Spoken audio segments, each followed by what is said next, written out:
അസ്സലാമു അലൈക്കും. പ്രിയപ്പെട്ടവരെ, ഈ സമയത്ത് നമ്മളൊക്കെ അറിയാൻ ആഗ്രഹിക്കുന്ന ഫിത്ർ സക്കാത്തിനെ പറ്റിയുള്ള ലളിതമായ വിവരണമാണ് ഈ വീഡിയോയിലൂടെ ആഗ്രഹിക്കുന്നത്. ഈ ഒറ്റ വീഡിയോ കണ്ടാൽ ഫിത്ർ സക്കാത്തുമായി ബന്ധപ്പെട്ട സംശയങ്ങളൊക്കെ മാറിക്കിട്ടുകയും തെറ്റില്ലാതെ എല്ലാവർക്കും ഈ വർഷം ഫിത്ർ സക്കാത്ത് നൽകാൻ പറ്റുകയും ചെയ്യും. ആർക്കൊക്കെയാണ് ഫിത്ർ സക്കാത്ത് നിർബന്ധമാകുന്നത്, ആരാണ് ഇതിൻ്റെ അവകാശികൾ, എപ്പോഴാണ് നൽകേണ്ടത്, ആ നിശ്ചിത സമയത്ത് നൽകാൻ പറ്റിയിട്ടില്ല എങ്കിൽ എന്താണ് ചെയ്യേണ്ടത്, പ്രവാസികൾ എന്താണ് ചെയ്യേണ്ടത്, ക്യാഷ് കൊടുക്കാൻ പറ്റുമോ, മരണപ്പെട്ടവരുടെയും കുട്ടികളുടെയും മേലിൽ ഫിത്ർ സക്കാത്ത് കൊടുക്കണോ, ഫിത്ർ സക്കാത്ത് അരിയുടെ കൃത്യമായ തൂക്കം എത്രയാണ്, അങ്ങനെ തുടങ്ങി പല വിഷയങ്ങളും ഈ ഒറ്റ വീഡിയോയിലൂടെ നമുക്ക് സംസാരിക്കാം. ഈ ഒറ്റ വീഡിയോ കണ്ടാൽ തന്നെ കാര്യങ്ങളൊക്കെ വളരെ വ്യക്തമായി മനസ്സിലാക്കാൻ പറ്റുകയും ഒരു തെറ്റുമില്ലാതെ ഫിത്ർ സക്കാത്ത് നൽകാൻ പറ്റുകയും ചെയ്യും. നമുക്ക് നേരെ വിഷയത്തിലേക്ക് പോവാം. അതായത് വിശുദ്ധമായ ഇസ്ലാമിൻ്റെ 5 വളരെ പ്രധാനപ്പെട്ട കാര്യങ്ങളിൽ മൂന്നാമത്തെ കാര്യമാണല്ലോ സക്കാത്ത് നൽകുക എന്നുള്ളത്. അങ്ങനെ വരുമ്പോൾ സക്കാത്ത് 2 ടൈപ്പാണ്. ഒന്ന് സക്കാത്തുൽ മാല്, അതായത് മുതലിൻ്റെ സക്കാത്ത്. രണ്ടാമത്തെ സക്കാത്താണ് സക്കാത്തുൽ ബദന് അല്ലെങ്കിൽ സക്കാത്തുൽ ഫിത്ർ എന്നും പറയും.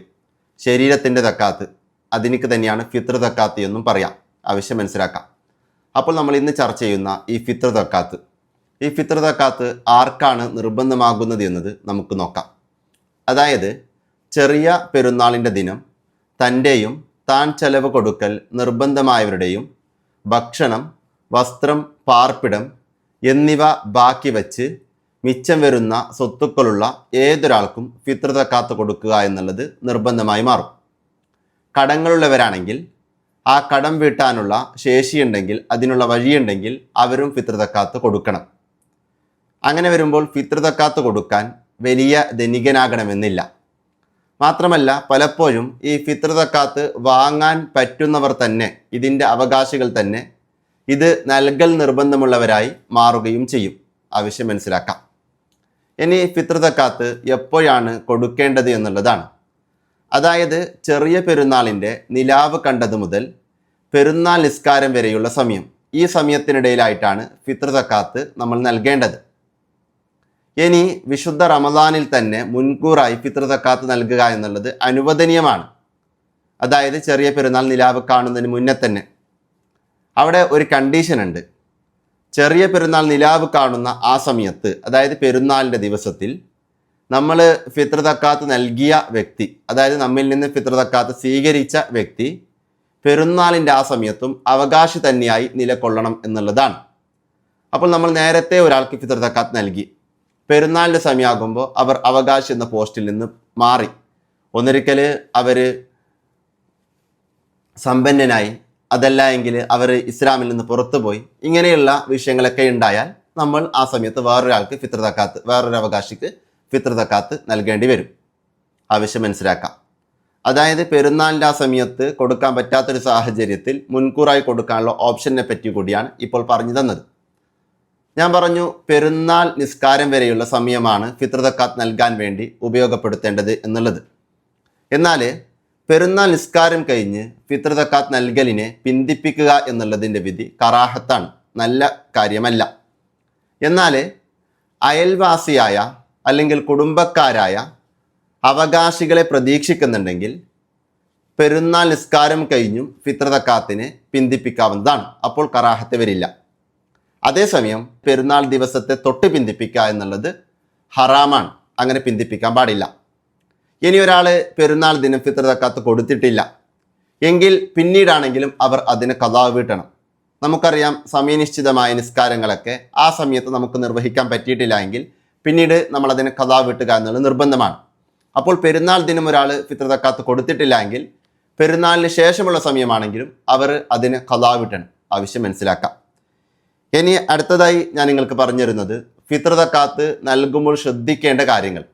അതായത് സക്കാത്ത് നൽകുമ്പോൾ 2 നിർബന്ധമായ കാര്യങ്ങൾ നമ്മൾ പാലിച്ചിരിക്കണം. അതിൽ ഒന്നാമത്തത് നിയ്യത്താണ്. അപ്പോൾ ഫിത്ർ സക്കാത്തിനേക്ക് എങ്ങനെയാണ് നിയ്യത്ത് വെക്കേണ്ടത്? ഇത് എൻ്റെ ഫിത്ർ സക്കാത്താകുന്നു, അല്ലെങ്കിൽ ഒരു ഭർത്താവ് ഒരു ഭാര്യയുടെ ഫിത്ർ സക്കാത്ത് കൊടുക്കുമ്പോൾ ഇത് എൻ്റെ ഭാര്യയുടെ ഫിത്ർ സക്കാത്താകുന്നു, അല്ലെങ്കിൽ ഇത് എൻ്റെ മക്കളുടെ ഫിത്ർ സക്കാത്താകുന്നു. ഇങ്ങനെയൊക്കെയാണ് നമ്മൾ നിയ്യത്ത് കരുതേണ്ടത്. ഈ നിയ്യത്ത് 2 ഘട്ടങ്ങളിലായി നമുക്ക് കരുതാം. 2 ഘട്ടങ്ങളിൽ നിന്ന് ഏതെങ്കിലും ഒരു ഘട്ടത്തിൽ കരുതിയാൽ മതി. ഒന്നിരിക്കൽ നമ്മൾ ഫിത്ർ സക്കാത്ത് അവകാശികൾക്ക് നൽകുന്ന ഘട്ടത്തിൽ നിയത്ത് കരുതുക. അതല്ല എങ്കിൽ അവകാശിക്ക് നൽകാൻ വേണ്ടി നമ്മൾ ഈ അരിയെ മാറ്റിവെക്കുന്ന ഘട്ടത്തിൽ നമുക്ക് നിയത്ത് കരുതാവുന്നതാണ്. ആവശ്യം മനസ്സിലാക്കാം. ഇനി ഒരു ഭർത്താവിനിക്ക് ഗൾഫ് നാടുകളിലൊന്നും കൊടുക്കാൻ സൗകര്യമില്ല, അങ്ങനെ എങ്കിൽ എന്ത് ചെയ്യണം എന്നുള്ളത് പറയാം. അങ്ങനെ സൗകര്യമില്ലാത്തൊരു സാഹചര്യം വന്നു, ഭാര്യയെ ഏൽപ്പിക്കുകയാണ്. ആ ഭാര്യ ഭർത്താവിൻ്റെയും ഭാര്യയുടേതും മക്കളുടേതും ഒക്കെ നാട്ടിൽ കൊടുക്കാൻ. അങ്ങനെയൊക്കെ ആകുമ്പോൾ ഇത് എൻ്റെ ഭർത്താവിൻ്റെയും എൻ്റെ ഭർത്താവ് ചെലവ് കൊടുക്കൽ നിർബന്ധമായവരുടെയും മേലിലുള്ള ഫിത്ർ സക്കാത്താകുന്നു എന്ന് പറഞ്ഞ് ആ ഫിത്ർ സക്കാത്തിൻ്റെ അരികളൊക്കെ മാറ്റിവെച്ച് അവകാശികൾക്ക് നൽകാവുന്നതാണ്. ആവശ്യം മനസ്സിലാക്കാം. അപ്പോൾ ഫിത്ർ സക്കാത്ത് നൽകുമ്പോൾ ഒന്നാമതായി നമ്മൾ ശ്രദ്ധിക്കേണ്ട വിഷയം നിയത്താണ്. രണ്ടാമത്തെ കാര്യം അവകാശികൾക്ക് നൽകണം എന്നുള്ളതാണ്.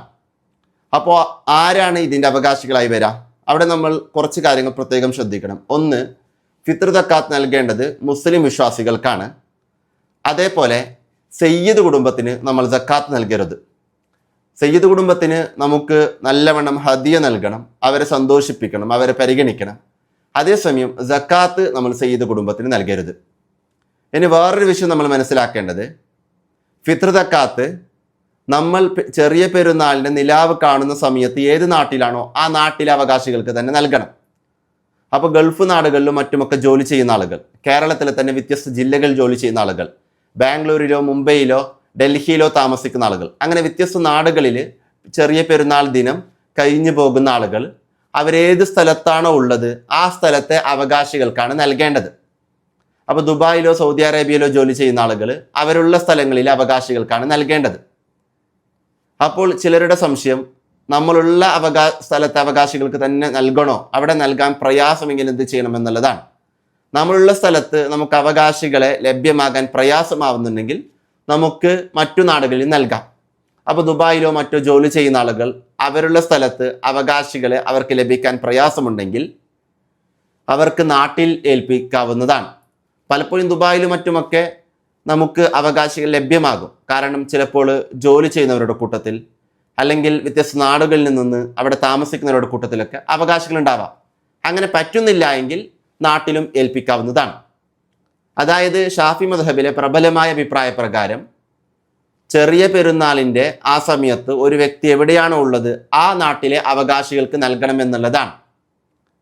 ഇനി അതേ നാട്ടിലെ അവകാശികൾക്ക് നൽകണമെന്നില്ല, മറ്റു നാടുകളിലെ അവകാശികൾക്ക് നൽകിയാലും സക്കാത്ത് വീടുമെന്ന് ഷാഫി മദ്ഹബിൽ തന്നെ പണ്ഡിതന്മാർക്കിടയിൽ ഒരു അഭിപ്രായമുണ്ട്. ആ അഭിപ്രായം മാനിച്ചുകൊണ്ട് പണ്ഡിതരൊക്കെ നമുക്ക് പഠിപ്പിച്ച കാര്യമാണ്, ഗൾഫ് നാടുകളിലും മറ്റുമൊക്കെ ജോലി ചെയ്യുന്ന ആളുകൾക്ക് അവരുള്ള സ്ഥലങ്ങളിൽ ഫിത്ർ സക്കാത്ത് നൽകാൻ പ്രയാസമാവുന്നുണ്ടെങ്കിൽ അവർക്ക് മറ്റു നാടുകളിൽ, അതായത് സ്വന്തം നാട്ടിലോ മറ്റോ നൽകാൻ വേണ്ടി ഏൽപ്പിക്കാവുന്നതാണ് എന്നുള്ള വിഷയം. ആ വിഷയം നമ്മൾ മനസ്സിലാക്കാം. ഇനി സാധാരണഗതിയിൽ ഭർത്താവിൻ്റെ വീട്ടിൽ താമസിക്കുന്ന ഒരു സ്ത്രീ ചിലപ്പോൾ പ്രസവാനന്തരവുമായി ബന്ധപ്പെട്ടോ അല്ലെങ്കിൽ മറ്റു കാര്യങ്ങൾക്കോ സ്വന്തം നാട്ടിൽ പോയിട്ടുണ്ടെങ്കിൽ ആ സ്വന്തം നാടും ഭർത്താവിൻ്റെ നാടും വ്യത്യസ്ത നാടുകളാണ്. ഇങ്ങനെയുള്ളൊരു കണ്ടീഷനിലൊക്കെ അപ്പോൾ ഭാര്യ സ്വന്തം വീട്ടിലായിരിക്കുമ്പോൾ ഭാര്യ ഏത് നാട്ടിലാണോ ചെറിയ പെരുന്നാളിൻ്റെ സമയത്തുള്ളത് അവിടെയാണ് അവളുടെ ഫിത്ർ സക്കാത്ത് നൽകേണ്ടത്. എത്തരത്തിൽ ഈ ഭാര്യയുടെ ഫിത്ർ സക്കാത്ത് നൽകുക എന്നുള്ളത് ഭർത്താവിൻ്റെ ഉത്തരവാദിത്തമാണ്. അപ്പോൾ ഭർത്താവ് അവിടെ നൽകാൻ വേണ്ടി ഏൽപ്പിക്കേണ്ടതാണ്. ആവശ്യം മനസ്സിലാക്കാം. അപ്പോൾ ചില ആളുകളുടെ ഒരു ചോദ്യം, ഈ വ്യത്യസ്ത മഹല്ലുകളിൽ നൽകാൻ പറ്റുമോ എന്നുള്ളതാണ്. നമ്മൾ മനസ്സിലാക്കേണ്ടത്, ചിലപ്പോൾ തൊട്ടടുത്ത് തന്നെ രണ്ട് സ്ഥലങ്ങൾ, രണ്ട് മഹല്ലുകളായി രൂപപ്പെടുത്തിയിട്ടുണ്ടാവും. അങ്ങനെയല്ല, സാധാരണഗതിയിൽ നമ്മൾ താമസിക്കുന്ന ആ നാട്ടിൽ നൽകണം എന്നുള്ളതാണ്. ആവശ്യം മനസ്സിലാക്കാം. അടുത്തതായി ഞാൻ നിങ്ങൾക്ക് പറഞ്ഞു തരുന്നത്, അവകാശികൾക്ക് നൽകണം എന്ന് പറയുമ്പോൾ ആരാണ് ഇതിൻ്റെ അവകാശികൾ എന്നുള്ളതാണ്. അവിടെ വിശുദ്ധമായ ഖുർആൻ സക്കാത്തിൻ്റെ അവകാശികളായി പരിചയപ്പെടുത്തിയ 8 വിഭാഗം ആളുകളുണ്ട്. ഈ 8 വിഭാഗം ആളുകൾക്കാണ്, ഈ 8 വിഭാഗത്തിൽ നിന്നുള്ള ഒരു വിഭാഗത്തിനേക്കാണ് നമ്മൾ നൽകേണ്ടത്. അപ്പോൾ ആരാണ് ആ 8 വിഭാഗം ആളുകൾ? ഒന്ന്, ഫക്കീർ. ഫക്കീർ എന്ന് വെച്ചാൽ പരമദരിദ്രൻ.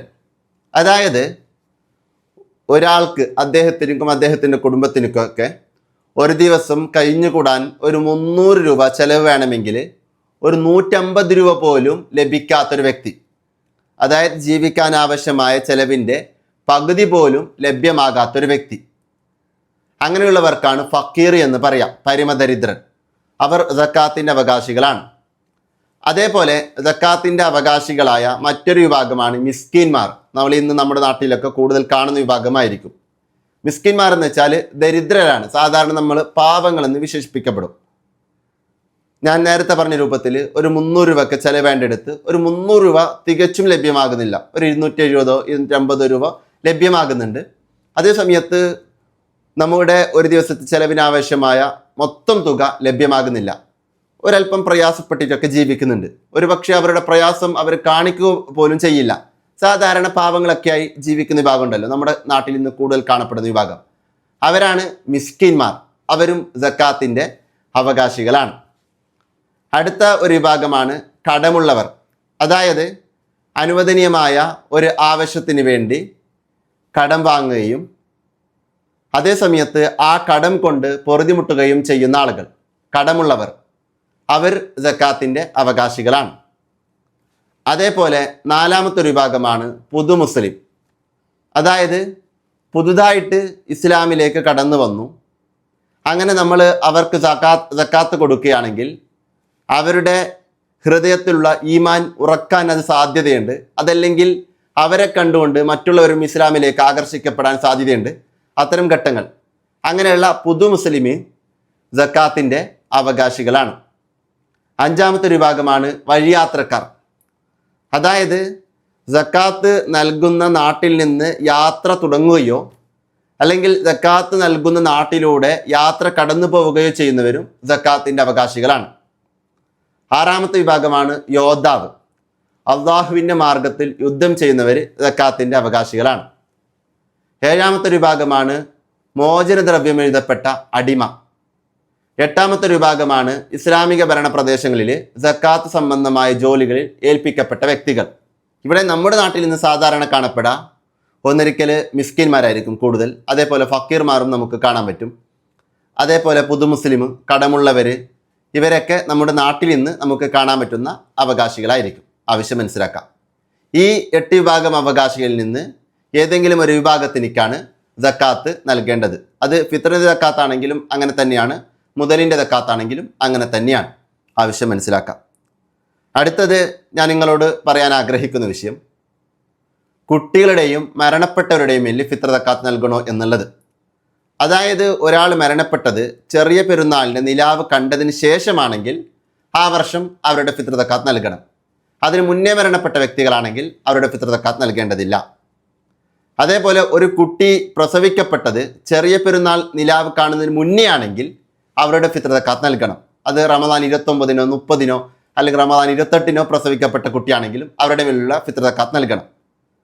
ചെറിയ പെരുന്നാൾ നിലാവ് കണ്ടതിന് ശേഷമാകുമ്പോൾ നൽകേണ്ടി വരില്ല. അപ്പോൾ ഉമ്മയുടെ ഗർഭപാത്രത്തിലുള്ള കുഞ്ഞിനിക്ക് ഏതായാലും ഫിത്ർ സക്കാത്ത് നൽകേണ്ടി വരില്ല.